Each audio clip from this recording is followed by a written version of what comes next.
professor of nursing at Berry College. I'm also a member of the Healthcare Infections Transmission Systems, or HITS, Consortium, and the chair of the Hand Hygiene Work Group. Today's webinar is titled Surface Biofilm, Disinfection, Challenges and New Approaches, and is presented by Dr. Marcia Ryder. This is the second of 3 webinars to address surfaces, new trends and strategies to address healthcare-associated infections, or HAIs. The presentation will last approximately 50 minutes, followed by 10 minutes reserved to answer your questions. Please note all participant lines have been muted. Continuing education credits are available for attending today, so please look for an email which will be sent at the conclusion of today's webinar. You will need to complete the survey to obtain CE credit. If you are attending as a group, please ensure the survey is forwarded to each member of the group, as each attendee must respond to the survey in order to receive CE credit. The webinar series is hosted and organized by the Infection Prevention Strategy, or TIPS. TIPS is a not-for-profit organization that exists to advance innovations, ideas, and processes that make a difference in global health. TIPS extends to over 30 countries and is the key strategic partner for many notable organizations, initiatives, and events. In the past few years, TIPS has contributed millions in scientific impact. You will find their successes published on their open access journal at www.infectioncontrol.com. We are also pleased to have HITS as the strategic partner for this webinar series. I hope to see all of you at the next HITS conference. The HITS 2020 conference will be held August 4th through 7th at the Long Island Marriott. HITS takes a holistic perspective to targeting healthcare-associated infections. By including multiple disciplines in the conversation, HITS removes silos and encourages a systems approach, aligning with infection prevention. Register today at hitsconsortium.org. This webinar series is sponsored by Marcia, maker of the NADCC tablet. Thank you for your support. We are pleased to have Dan Mueller with us today. Dan? Hi, this is Dan. Yeah, hi, this is Dan Mueller with Marcia. We're really excited to sponsor the webinar series. If you're not familiar, NADCC chemistry is being more widely used across the U.S. and globally. Releases HCl when dissolved in water. It's EPA approved as a sporicidal, C. diff, corona, and broad spectrum. And we even have a unique label to kill bacteria in surface biofilm. And finally, we're sustainable with less waste and 100% biodegradable. Thank you. Thank you, Dan. If you have any questions, please type your questions into the webinar section labeled questions. With over 500 participants across this 3-webinar series, we will do our best to get to all of your questions. We will follow up after the webinar to provide answers for any questions we are not able to answer today. In addition, we have 2 polling questions in the presentation, and these are anonymous, so feel free to answer those as honestly as possible. Without further delay, it's my pleasure to introduce a fellow nurse, Dr. Marcia Ryder. Marcia Ryder's extensive experience in nursing includes positions as clinical director of a special care unit and cardiovascular thoracic unit, clinical nurse specialist in nutrition support, and director of nursing and home infusion. Dr. Ryder is currently an independent collaborative researcher and consultant in medical biofilm healthcare-related infections. She is nationally and internationally recognized expert in the use and management of vascular access devices. I will now turn it over to Dr. Ryder. Okay, thank you, Katie.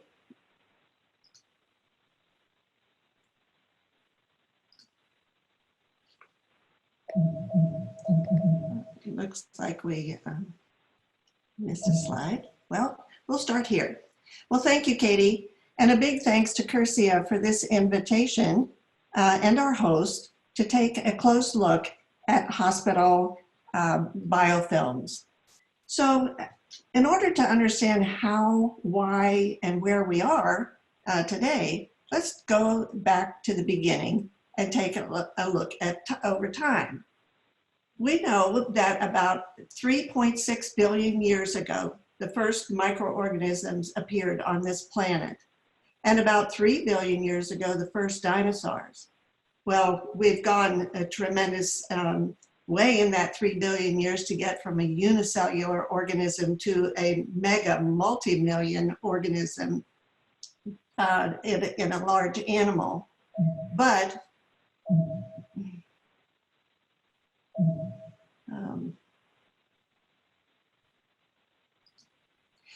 about 2 million years ago, the dinosaurs disappeared. Why? Because of the Ice Age. But yet all along the bacteria remained. It wasn't then until about 140 million years ago that the first broadleaf trees appeared. And we are the youngsters of the earth at about 100,000 years as a modern human being. But during all of this time, bacteria have survived, and they've survived very well. So bacteria are more than 3 billion years successful in survival. However, we've given these bacteria a pretty big challenge with our antibiotics and disinfections in about the last 50 years. And so we've come in such a short time to now in an era of a global threat. And of course, that is with the antibiotic resistance. An excerpt from the UCSF magazine this last month, and they talked about the emerging threats and the serious nature of it. We know that there are currently about 700,000 deaths now from antimicrobial resistance, but it is projected that if we are not able to control this, that number will rise to about 10 million by 2050. One of the pharmacists or chemical pharmacists at UCSF made this statement: the impact will be felt most acutely in healthcare settings. It's going to start in hospitals because that's where all of the nastiest bugs are and where there is a most evolutionary pressure. All of the signs are there that this is going to be a really, really big problem. Well, we sort of think it's a really big problem right now. And then Lisa Winston indicated that if you had to pick whether the bugs or drugs are winning, a lot of people would say it's the bugs. And if we are not able to control this, perhaps we will be gone too. So how do the bacteria do this? They've been surviving for 3 billion years. So how is it that they are able to survive when perhaps others have not? So if we take a look at microorganisms and as they exist on the earth, they live in 2 separate forms. One is planktonic. And in a planktonic system, there are typically unicellular organisms that float in a liquid. And in this picture is one we're very familiar with. Here we have enterococcus that are circulating as single cells or a chain of cells in the circulatory system. And we know that these organisms can also live on a surface in a liquid or not in a liquid. This was a project that was done by a nurse in Chicago. And she was an infection preventionist and was very, very frustrated in her hospital, of course, as probably most of you are or have been, to getting clinicians to wash their hands. So she decided that a picture was worth 1,000 words. So she went through the hospital and swab cultured a number of items. And so here we see that microorganisms, of course, can live on inanimate objects as well. This was Staphylococcus that was found on one of the healthcare workers' mobile phone. And here's another one that's plaguing us quite a bit right at this time in terms of our equipment. And here we see 4 types of bacteria that were found on an ultrasound machine. So how are these planktonic organisms different from those microorganisms in a biofilm?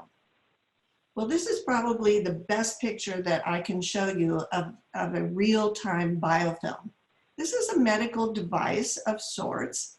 And here we see a large amount of what appears to be a jelly-like substance on this device. But this is biofilm. but I don't see any microorganisms, and you won't see them because they are embedded in this slimy type gelatinous material. But if we were to go within this biofilm, we would see that there are thousands and thousands of bacteria surviving within this matrix. Oh, and just in case you were wondering what that medical device was, this is actually where that biofilm photo was taken. And the picture, the SEM or microscopic picture that you saw was in this area of the pacifier. So how do they do this? How do microorganisms develop into a biofilm? It's a rather miraculous feat in that they are able to build a community and exist together within the matrix. So when we look at microorganisms and surfaces, they can come into contact with the surface in 3 different ways, either by fluid pathway, or by touch, or airborne. And so when the microorganism touches a surface, whatever that surface is, that they will go just by touch contamination of the cell wall to that surface will produce a little produce a sticky adhesive substance. And then they will begin to communicate with one another if there are others around. Well, how can they do that? It's called quorum sensing, and they do it by autoinducers or a hormone-like action. When there's only one cell or the cell density is low, these autoinducers that are produced by the cell will simply float away from the cell. But when there are many cells together, the density of the autoinducers increases. And there's a feedback loop where the cell will detect that there is a higher level of autoinducers. So that will set a chain of events within the ribosomes, within the cell. And this response results in the up or down regulation of more than 800 genes. One of the things that are activated is the production of an extracellular polymeric substance that's composed of extracellular DNA, proteins, and polysaccharides. So this moves us from the attachment phase, where they have the sticky glue that attach them, to now to an adhesion phase, which can be accomplished in a few hours to a few days. The matrix will then hold the cells together in a mass and firmly attaches the colony to the surface. The continued growth of the microbial cells leads to a mature biofilm that contains millions of tightly packed cells. So here you see in a mature biofilm that can occur within about 3 days of colonization. And this time period for mature biofilm is species dependent. Now, when the biofilm is mature, we know that about 90% of the biofilm is water and about 10% cells. But now that they're in a biofilm, they are very different now. And these are called, where we have planktonic or floating cells, or single cells, these are called sessile cells, and they are very different. Microbial cells in a biofilm are physiologically distinct from planktonic single cells of the same organism that may float or swim in a liquid. Let's do an experiment to see how this works. Let's go to the lab and we'll get some broth in a beaker, and we're going to put some Pseudomonas in this broth. And then we're going to do a gel electrophoresis and look at the membrane proteins. So here we see that the Pseudomonas are all pretty much the same by their DNA. I'm sorry, their RNA. And so let's take some of those Pseudomonas out of that broth and form on a surface, form a biofilm. And let's repeat the gel electrophoresis. And here we can see that those membrane proteins have been transformed into something very, very different. But when you look at what your infectious disease docs are ordering, they are ordering drugs and antibiotics based upon the planktonic status of these organisms. And so we wonder why sometimes our antibiotics are not working, particularly if it's a medical device-related infection or a chronic tissue infection, because the antibiotics are no longer effective. So this is their survival strategy, to protect themselves as a community and cooperative cells within a biofilm. So they, again, as a survival strategy, they have to protect themselves. And so this is the mechanisms by which we see antimicrobial and biocide resistance. You see on the top here, in terms of the resistance based upon the matrix, that there is limited penetration of our antibiotics and biocides due to the various interactions, electrostatic, hydrophobic, exclusion of the size of the molecule, and also as they penetrate, the degradation of the biocide. But then there's also the activity of the bacteria themselves. We saw earlier that their phenotype is changed. So there's changes in gene and protein expression. There's also present what we call persister cells, and these exhibit multi-drug tolerance and are extremely difficult to kill, and they will survive even when the other cells have been removed. Also, now they are downregulated, oxygenation is lower, and so their growth is slower, and it limits the cell's uptake of biocides when they're not in a growth phase. They have also adapted cells that provide even greater tolerance. So this is a cartoon. There was one thing that wasn't mentioned on the other slide, and that is how we get MDROs to increase within the biofilm. And this comes from transposition, and where the organisms will have sexual pili, and since they are all very close to one another in this community, they will come together by extending this pili, and then they share the plasmids between them. And so it's our cartoonist here at the Center for Biofilm Engineering who actually produced this cartoon, wondered if perhaps this transmission was enjoyable.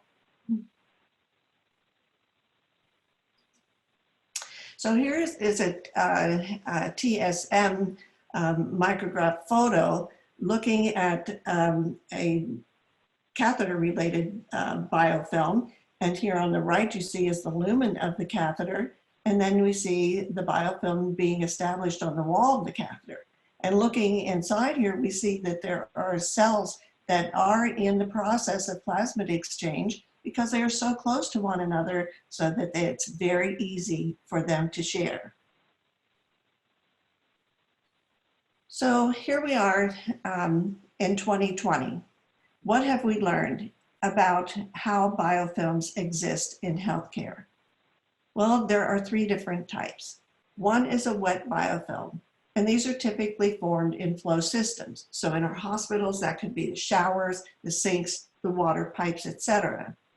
And then there are those that are formed in biological tissue, and those are medical devices. We're very familiar with those, wounds and heart valves. The third is what's called buildup biofilms. They form on surgical instruments that are subjected to cycles of use, meaning that they have a biofilm, but they've undergone disinfection or sterilization. They have not been eradicated, and then they build up more biofilm.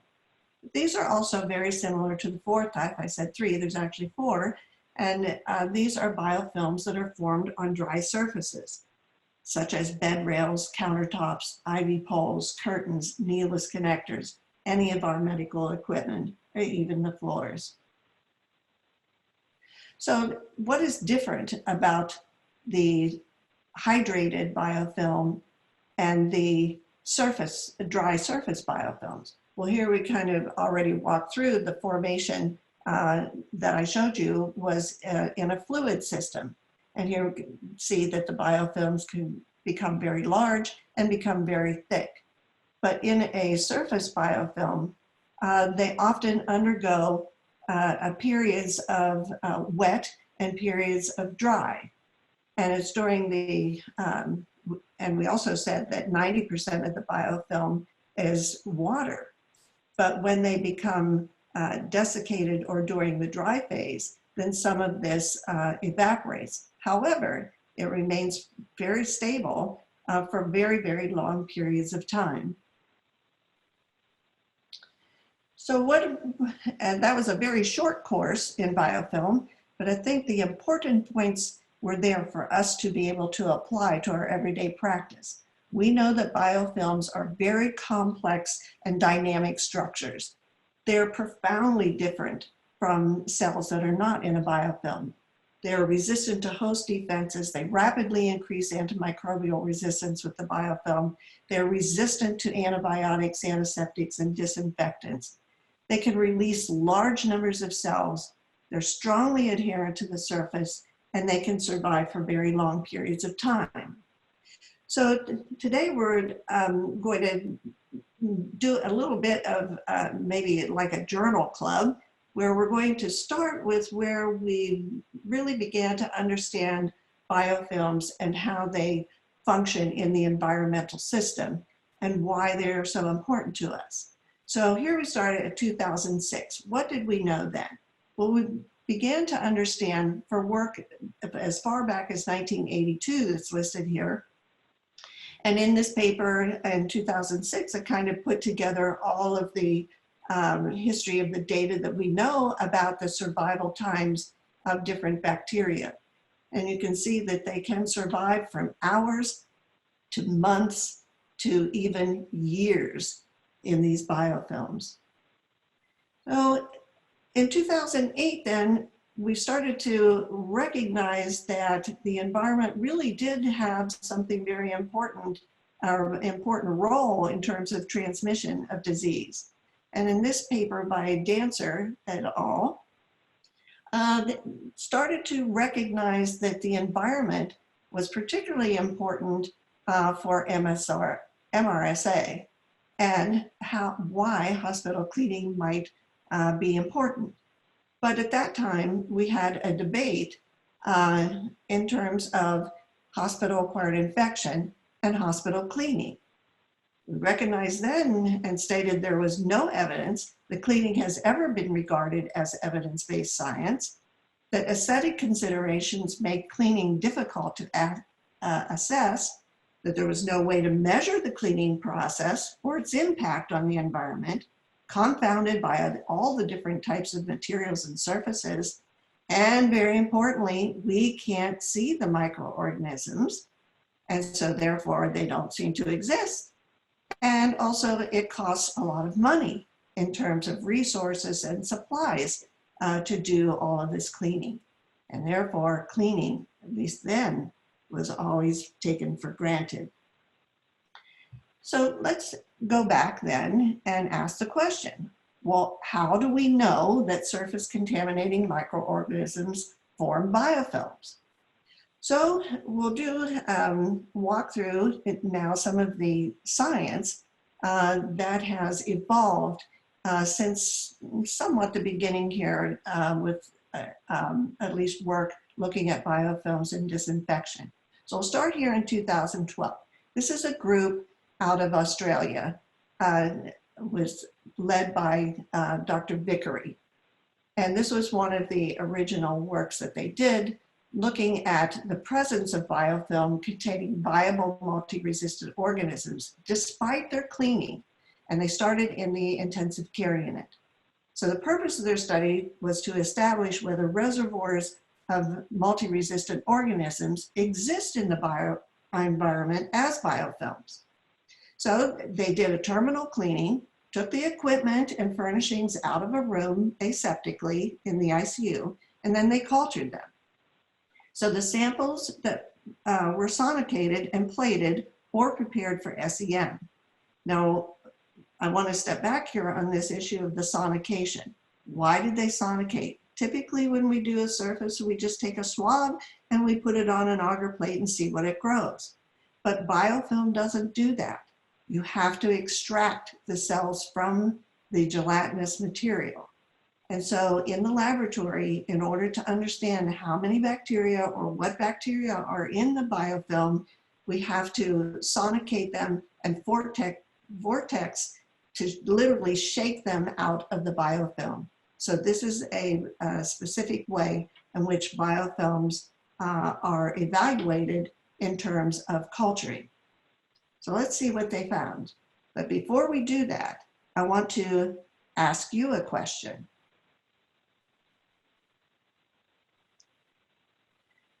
There are be two questions in this presentation, but we're only going to do the first one for now. The question is, do you do swab cultures of environmental surfaces in your hospital? Yes or no? So you can answer this by clicking on the circle corresponding to your answer.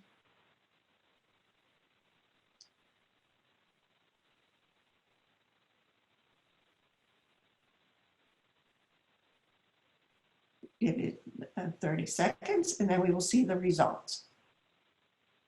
Very interesting. Okay, in terms of the first one, 56% of you said that you are not doing cultures and 44% of you said that you are. So let's take a look at that. What did they find when they did the cultures? But remember, these cultures are not swab cultures on agar plates. These are sonicated. So these are actually cultures of the cells in the biofilm. We see the various types of the samples that they had, from curtains to Venetian blinds to plastic doors, wash basin, and sterile supply reagent bucket. If we look at the results for the SEM, and you see that all of them were positive except for one. However, on the culture plates where it was negative for biofilm, it did grow on the plate. And then, of course, they looked specifically at MRSA and VRE. But notice that there are two of those that were positive for biofilm, but were negative on the culture plate. So this is why I ask you, if you're doing swab cultures, what you need to understand is that regardless of whether you get a positive or a negative culture, it's not the whole picture. You may understand what those surface planktonic organisms are, but even if you were able to scrape some of the biofilm, those cells may not grow because they are metabolically downgraded. So what did the SEM results? These are 4 of the surfaces that they evaluated. And you see on the right for the see-through door, that culture was negative. So the conclusion was the presence of MROs protected within biofilms may be the mechanism by which MROs persist within the hospital environment. Then in 2015, the same group did their next study looking at the intensive care unit environmental surfaces with MROs in biofilms. So they moved and did a little bit more work in terms of microscopy, pyrosequencing, and so forth. They utilized also confocal laser microscopy. And for those of you that may not be familiar with that, the confocal laser is able to do what we would compare to an MRI. So when you have a sample, the computer takes slices and photos of various sections of the biofilm, and then at the end they are stacked to make a full image. So in this study, they wanted to investigate whether MDROs had survived decommissioning process, that means totally cleaning a room, and remained in biofilms. This was done in the ICU as well. They had two terminal cleans with 500 ppm of free chlorine solution. The samples from the environment were sonicated again, plated, PCR for microbiome, and confocal laser.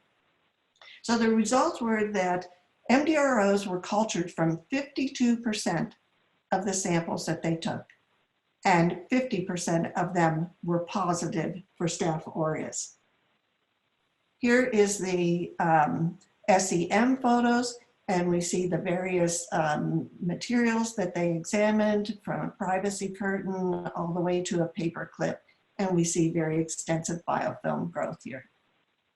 Here's the one of the results of the confocal laser photo. Now, the other advantage you can do with the confocal is to be able to stain your biofilm in order to see various things. In this case, they used a live dead stain, which means the picture here on the in all of them, if you see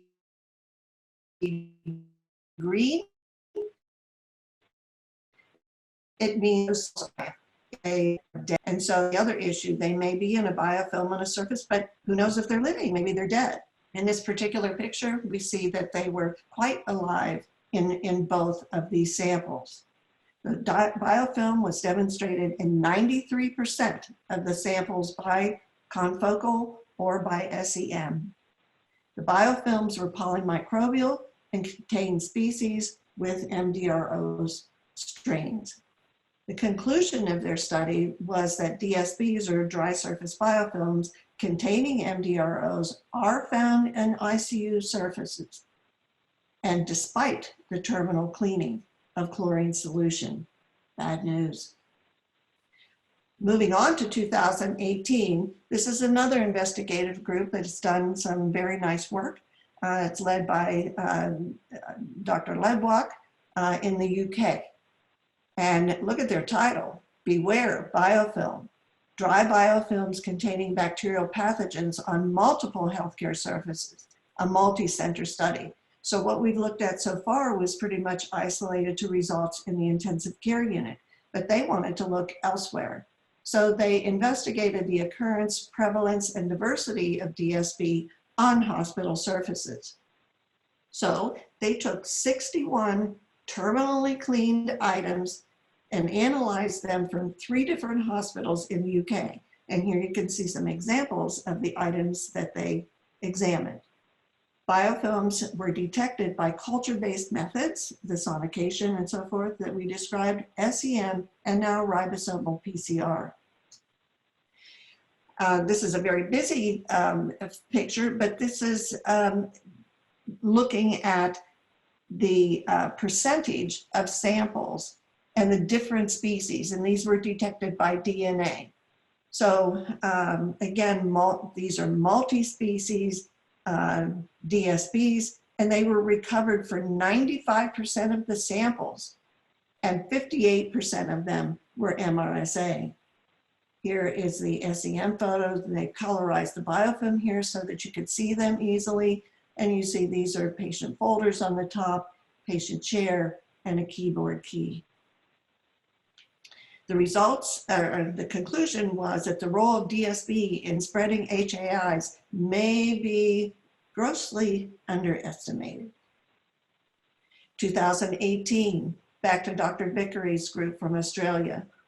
They're moving forward then to look at the composition, the antimicrobial resistance, and biofilm on ICU surfaces. So they wanted to characterize these genetically and physiologically and relate this to ICU cleanliness. What does that mean? Well, there's a difference between being clean and being disinfected.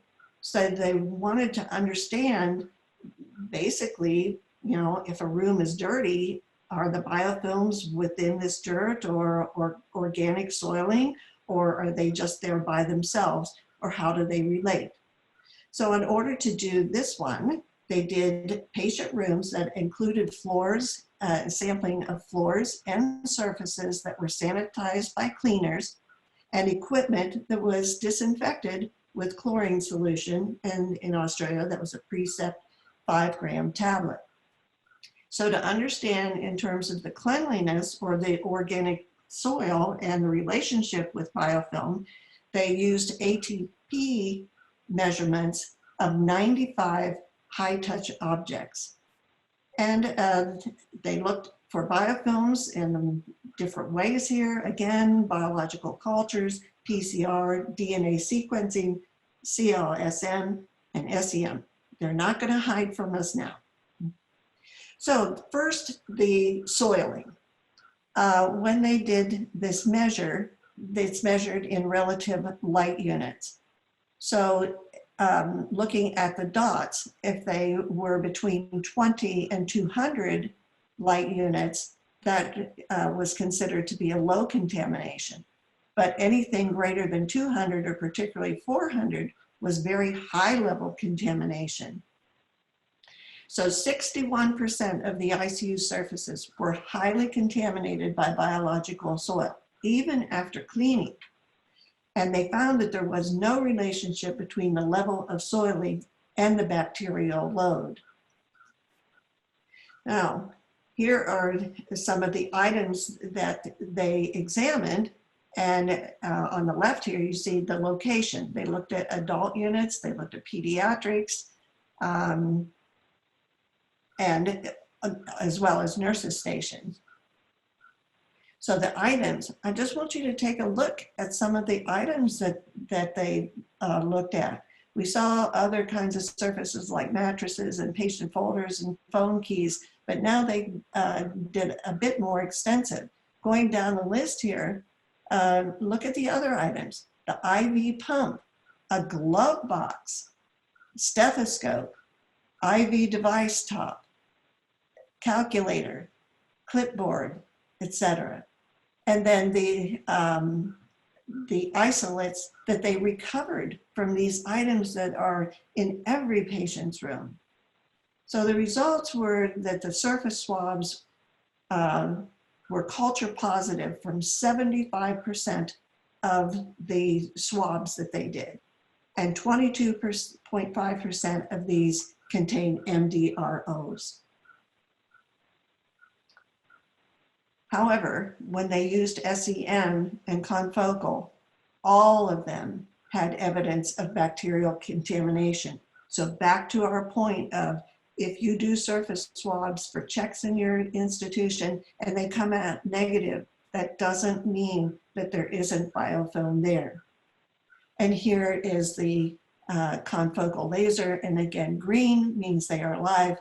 And here we see the one on the right, the patient's chart and a table is mixed, but this particular one was negative on the swab culture. So their conclusion was biofilm development is not controlled by current cleaning practices, meaning cleaners and chlorine solutions. So this is the last one we'll look at here. Again, Dr. Vickery's group, it turned out Dr. Costa was part of this group in Australia, but she was also a faculty of nursing at an institution in Brazil. So they repeated this study, again, using these very sophisticated methods on 57 high-touch surfaces in all types of units. And they wanted to determine the epidemiology, the location, microbial load, microbiome, presence and absence of biofilms and pathogens. And they wanted to specifically look at those that were considered the escape organisms, which are those that are highly prevalent in HAIs. So escape organisms were detected in 52% of samples, and viable biofilm bacteria on 77% of the culture negative samples. Their conclusion was that biofilm is present on all surfaces subjected to microscopy, demonstrating cleaning practices are suboptimal, and MROs are incorporated into hospital surface biofilms. So here we see multiple institutions, different places in the world, all getting the same type of results. So we now have very strong evidence that there are biofilms and that they are involved in transfer of microorganisms among many surfaces in the environment and to the patient. So I like to call this the science of bacterial transfer. So in terms of touch contamination, how do we control biofilm in the patient care environment? Well, why don't we just do hand washing? Isn't that what we're supposed to be doing? And that'll just take care of it. Well, let's go back to our infection preventionist in Chicago who was having difficulty with good hand washing in her institution. And when she swab cultured the healthcare workers' hands, this particular person had 5 types of bacteria on one hand. So how's that working for us? Probably not reliable to give us our answer to cross-contamination. But have you ever thought about the fact that, well, it's our hands and the caregiver's hands, but what about the patient's hands? What's in their room and what role do their hands have to play in transmission? So look, this was a study done by Dr. Modi and published in April of 2019. And in 2 hospitals and 399 patients, they did 710 patient hand cultures and over 4,000 room cultures. What did they find? That 10% of patients had MDROs on their hands on admission. 6.2% were new acquisition after hospitalization, and 13% had MDROs at some point in their hospital stay. So the implications here that we know that MDROs go back and forth between patients' hands and the room surfaces. Now this graph here I added, so make this larger here so that we can see. And looking at the comparison of patient acquisition and room acquisition, we see that we're starting here 0 to 8 hours, but within 8 to 16 hours, there was an increase of resistant organisms acquisition both in the patient and the room, and then of course after 16 to 24 hours it increased even more. So it happens very rapidly. All right, so what do? We see that our disinfectants don't appear to be working. So what is it that we're missing about what we need to do? Well, let's start with scrubbing. And if these are very adherent and they're stuck very tightly to the surface, we just need to wipe them more, right? So Dr. Parvin, again, this is a Vickery group out of Australia. They wanted to assess and demonstrate the difficulty in removing biofilm from dry surfaces. So the purpose was to compare the removal of Staph aureus dry surface biofilm with the removal of dry bacteria from a coupon surface by wiping with a moistened cloth using a standardized wiping process. So this was an in vitro study. And it's very interesting how they did this. They made an overnight planktonic culture and spread an inoculum on coupons and allowed them to dry for 40 minutes. The DSB, so those are your planktonics, okay, that are not yet in a biofilm at 40 minutes, compared to the DSB that were grown on non-porous polycarbonate coupons by altering cycles of nutrients and dehydration. After that, then the coupons were wiped with a polyester blend, a cloth that was moistened with sterile water. And the wiping was done, believe it or not, they built a mechanical arm with a linear 2-way wiping process so that the pressure applied and the mechanism and type of wiping was consistent across the samples. So the planktonic wiping was tested at 0, 1, 5, 10, and 20 wipes, and the dry surface biofilms were measured at 0, 10, 25, and 50 wipes. Oh my goodness. So here's what they found. This demonstrates the linear impact of the linear wiping action on the different cultures. The blue bars are the planktonic organisms. And you can see that even with one wipe, a significant log reduction was attained. but it took at least 10 wipes to remove 75% of them. And then when you look at the orange bars, those are the biofilms. Even after 50 wipes, not only 5% still remained on the surface. So their conclusion was that many of the bacteria present within the ICU are resident on surfaces embedded within biofilms that may in part explain why so much cleaning activity is ineffective, especially with the current methods that we're using. So in this one, and we're up to 2019, and this is yet another progression of the research program of Dr. Vickery's group. And they did this paper to take a look at what do we know about the various disinfectants and their effect on biofilms. And if you look here on the left, they did the literature review. We're starting here at 1988 when we began to look at the effect of disinfectants on biofilms and marching all the way through up until 2008. And what did they find in looking at all of this data was that MBCs are 100 to 3,000 times greater for biofilms than planktonic cells, meaning that future strategies to address environmental contamination on hospital surfaces must consider the dry surface biofilms if we are to succeed.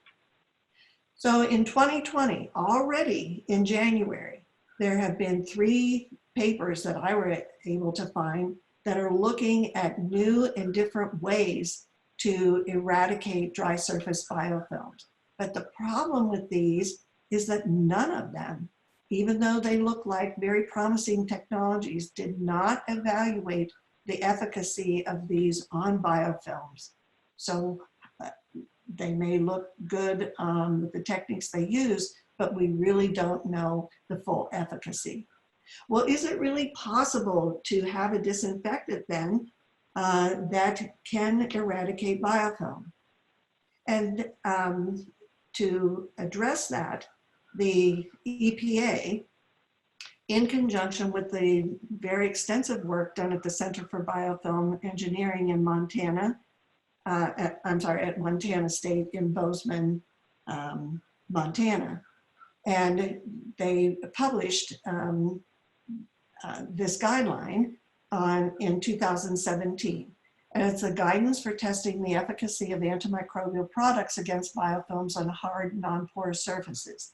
Now, I put this section here on the bottom to kind of give us a little clue about what we ought to be doing in terms of dealing with surfaces in the hospital. Look at the methods that they used. Pre-clean surfaces to remove soil and filth. Wipe it dry, and then thoroughly wet with pre-cleaned surface with the product, and allow the surface to remain wet for the indicated contact time, and then rinse thoroughly. So this is how they're testing the effectiveness of the disinfectant. So that kind of gives us a clue about how we ought to be performing our process in the hospital. So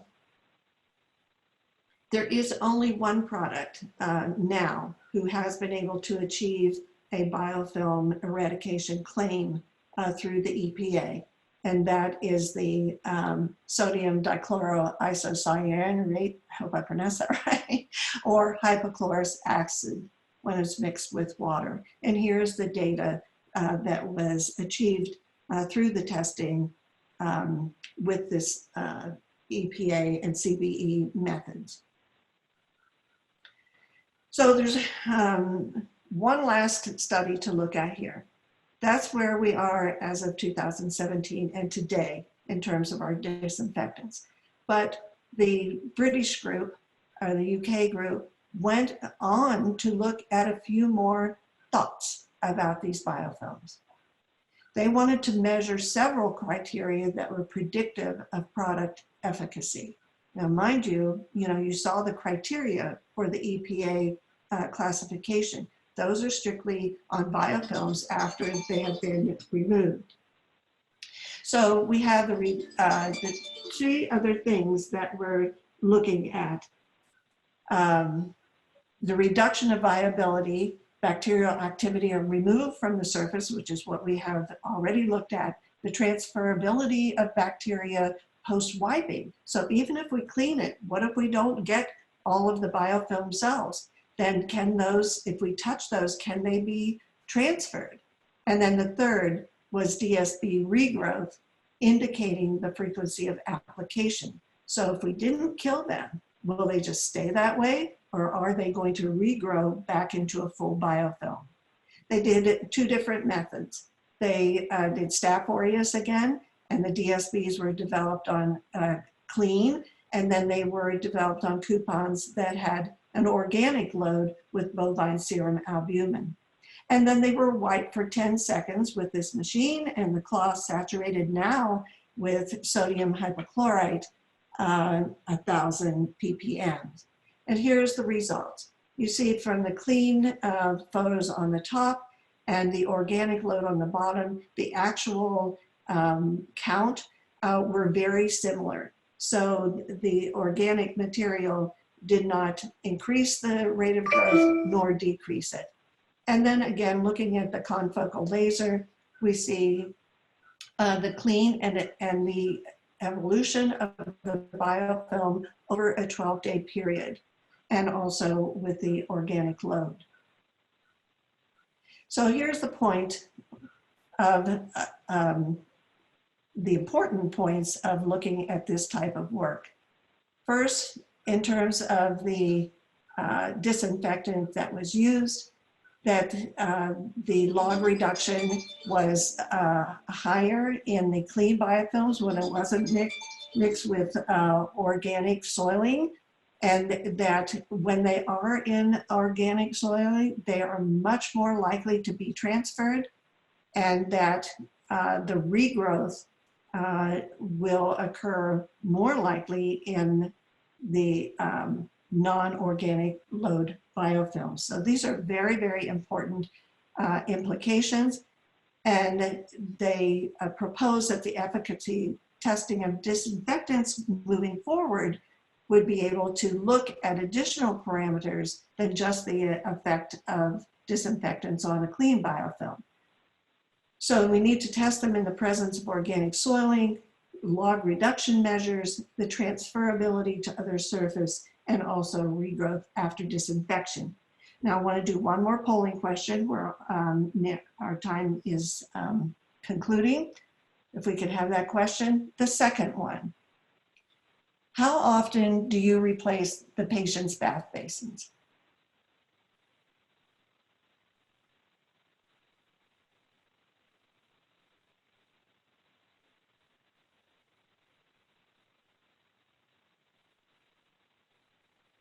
And we're looking at daily, weekly, or you don't do it at all.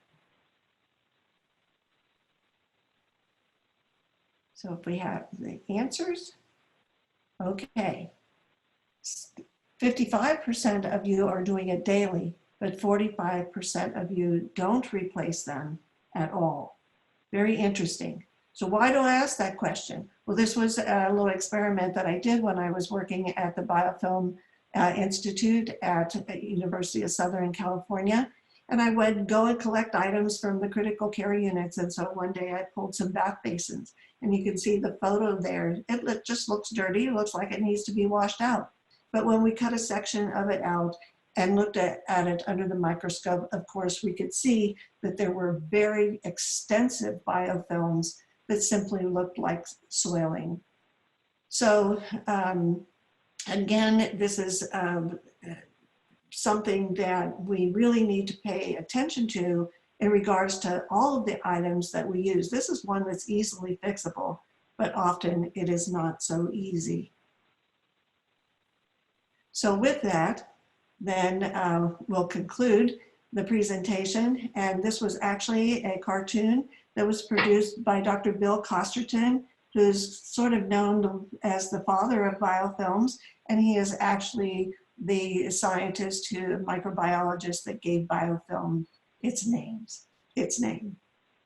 So with that, I'll take questions.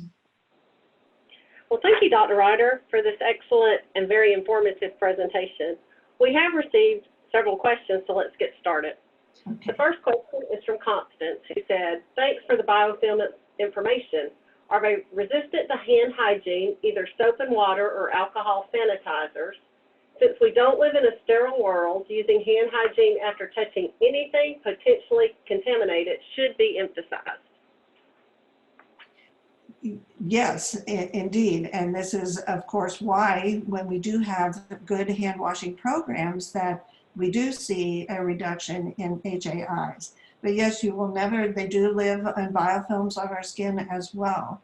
But the one thing, in addition to hand washing, that I see constantly and is the use of gloves. I mean, we put clean gloves on, but you also saw that, you know, there were biofilms growing on the clean gloves that were sampled back in one of the studies. So we have to be very, very careful about the use of gloves versus non-gloves as a protection against transmission, because the gloves will clearly pick up the biofilm cells as well as our hands. Okay, thank you. Our next question is from Erica, who said the recent endoscopy outbreaks, were they caused in part by biofilms? Are the improved cleaning methods for endoscopes addressing the issue of biofilms? Well, that is a very interesting question. The answer to, in regards to biofilms, the majority of those transmissions are related to biofilm. And we've, over the years, a lot of work has been done by the companies in order to try to be able to understand how to effectively clean these. But the problem with them is being able to reach all of the biofilm, whether it's through a disinfectant or whether it's through a brush, but they are very, very resistant to cleaning, and they're very extremely adherent to the walls of the or surface of the walls. So they are almost impossible to eradicate even with a brush. And so it only takes a few in order to create an infection. So I think now the companies are reverting to disposable types of endoscopes, because over these few years, as hard as everyone has tried, we are just simply not able to eradicate all of the biofilm in these scopes, and it doesn't take a whole lot to transmit the disease. Okay, I think we have time for one more question, and then again, we will answer the other ones after the presentation. So what makes the NADCC tablets more effective compared to other agents on the market? Is it that NADCC tablets are the only ones tested for DSD? Well, the protocols are established by the EPA. So it's possible that some of the other agents are effective against biofilm, but they just have not done the testing and submitted for a claim. So at this point, you know, the tablets are the only ones that have completed the testing and have been approved. So it would be very encouraging for the companies that are developing these products to test against biofilms and receive the notation from the EPA. Okay, actually, I think we'll do one more. So are there any studies showing healthcare-associated infections and surgical site infections due to dry surface biofilms? Well, you're talking about, you know, transmission now. And so within the ORs, if they are touching surfaces and transmitting them, you know, to the equipment or to the supplies, then that certainly is a possibility. Okay, thank you.